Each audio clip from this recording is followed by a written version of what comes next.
अस्सलाम वालेकुम, खुशामदीद, welcome to एनिमेलिया.pk। मैं हूं आपका भाई डॉक्टर फुरकान। मैं उम्मीद करता हूं आप सब खैरियत से होंगे और दुआ करता हूं आप सब लोग हमेशा ठीक रहें, खुश रहें और आपका पेट भी हेल्दी रहे।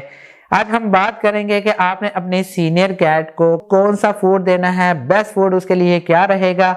अगर आप कोई भी फूड ड्राई फूड इस्तेमाल कर रहे हैं तो उसके अंदर कौन कौन से इंग्रेडिएंट होने चाहिए, कौन कौन सी चीजों की आपने एहतियात करनी है ताकि आपकी कैट को कोई मसला ना हो। इस बारे में हम डिटेल से डिस्कस करेंगे।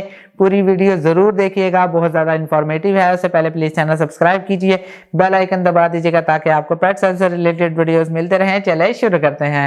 फर्स्ट ऑफ ऑल, अगर आप ड्राई फूड इस्तेमाल कर रहे हैं तो क्वालिटी ब्रांड का इस्तेमाल करें, अच्छा फूड इस्तेमाल करें, क्योंकि सीनियर कैट में बहुत सारे मसले होते हैं जैसे कि आर्थराइटिस। इसके अलावा उसका जो कोट है वो ज़्यादा फ्लफी नहीं होता, किडनी प्रॉब्लम हो सकता है, लिवर हो सकता है, इसके अलावा वो डल हो सकती है।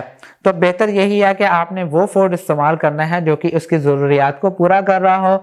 अपने वेट से इस बारे में ज़रूर पूछ लिया करें कि आपकी कैट के लिए कौन सा फूड बेहतर है। लेकिन अब हम बात करते हैं कि कौन कौन सी चीज़ों का आपने एहतियात करनी है कि आपके कैट फूड में आपकी कैट के लिए होना लाजमी है। फर्स्ट है high antioxidant level. High antioxidant levels में विटामिन ए, विटामिन ई और विटामिन सी आ जाता है। इसके अलावा कैरोटीनॉइड, सेलेनियम आ जाता है। अगर आप ड्राई फूड इस्तेमाल कर रहे हैं तो ड्राई फूड के पैकेट के पीछे ये इंग्रेडिएंट्स लिखे होते हैं, तो बेहतर यही है कि आपने इस टाइप का फूड जरूर परचेज करना है। नेक्स्ट है फैट। कुछ रिसर्च पेपर ये कहते हैं कि आप फैट ज़्यादा इस्तेमाल कर सकते हैं। वो इसलिए कि बेसिकली सीनियर कैट्स की जो एक्टिविटी लेवल है वो ज़्यादा नहीं होती और वो प्रॉपर तरीके से प्रोटीन अगर नहीं ले रही तो आप फैट ज़्यादा इस्तेमाल कर सकते हैं, क्योंकि फैट के अंदर डबल से ज़्यादा एनर्जी होती है एज़ कम्पेयर टू प्रोटीन। अगर आप फैट कम इस्तेमाल करते हैं तो इसकी रीज़न यही है कि फैट बेसिकली अगर डाइजेस्ट नहीं हो पाती तो उसकी वजह से उसको डायरिया या वोमिटिंग हो सकती है। नेक्स्ट है एडिक्वेट प्रोटीन।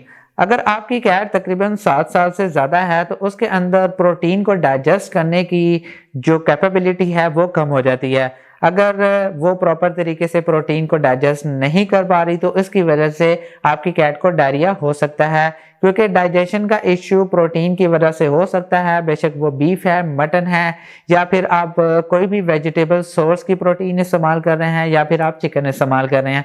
इवन तक कि अगर आप एग भी इस्तेमाल करें तो उसकी प्रोटीन की वजह से भी आपकी कैट को मसला हो सकता है। तो बेहतर यही है कि आपने अपनी कैट को मुशाहिदा करना है, ऑब्जर्व करना है कि आपकी कैट को किस प्रोटीन से एलर्जी है, किस से नहीं है। वो आपकी कैट प्रोटीन को प्रॉपर तरीके से डाइजेस्ट कर पा रही है या नहीं कर पा रही। नेक्स्ट है लो फास्फोरस डाइट। अगर आप अपने एनिमल को हाई फास्फोरस वाली डाइट देते हैं तो जिसकी वजह से आपकी कैट के अंदर किडनी फंक्शन मुतासिर हो सकता है। किडनी का काम होता है बॉडी के ब्लड को साफ करना, उसको इलेक्ट्रोलाइट्स को बैलेंस करना, इसके अलावा वेस्ट जितना भी होता है बॉडी के अंदर उसको फिल्ट्रेट करके बाहर निकालना। अगर किडनी नॉर्मल तरीके से प्रॉपर तरीके से फंक्शन नहीं कर रही, बॉडी के अंदर बहुत सारी तब्दीलियां आ सकती हैं और आपकी कैट काफ़ी हद तक बीमार हो सकती है। नेक्स्ट है omega 3 and omega 6 fatty acid. वही बात जैसे मैंने आपको फैट में बताई कि फैट ज़रूरी है, इसके अंदर फैट के अंदर basically omega 3 and omega 6 fatty acid होते हैं जो कि आपकी कैट के लिए बहुत ज़्यादा ज़रूरी है। वो इसलिए कि सीनियर कैट्स के अंदर आर्थराइटिस का मसला बहुत सारा कॉमन है। अगर आर्थराइटिस है तो आपका एनिमल इतना ज़्यादा चल फिर नहीं पाता जैसे कि इंसानों में होता है। अगर आप बुढ़ापे में हैं तो ऑब्वियस सी बात है आपका चलना फिरना ज़्यादा नहीं होगा। वैसे ही आपकी कैट जैसे जैसे उसकी एज बढ़ती जाती है उसके अंदर आर्थराइटिस का मसला आता जाता है। अगर आप omega 3 and omega 6 fatty acid अपनी कैट को देते हैं तो आपकी कैट के अंदर आर्थराइटिस का मसला काफ़ी हद तक कम हो सकता है। ओमेगा 3 एंड 6 फैटी एसिड आप किसी भी ऑयल से भी दे सकते हैं जैसे कि कोकोनट ऑयल या ऑलिव ऑयल, या फिर आप पाउडर फॉर्म में पाकिस्तान में कमर्शियली पेट स्टोर्स पर omega 3 and omega 6 fatty acid मौजूद हैं, आप वो भी दे सकते हैं। नेक्स्ट है पैलेटेबिलिटी। पैलेटेबिलिटी का मतलब ये है कि आपने देखना है कि आपका एनिमल अपने फूड को अच्छे तरीके से शौक से खा रहा है या नहीं। अगर वो ड्राई फूड खा रहा है तो कंटिन्यू कर लें, होममेड फूड खा रहा है तो उसको कंटिन्यू कर लें।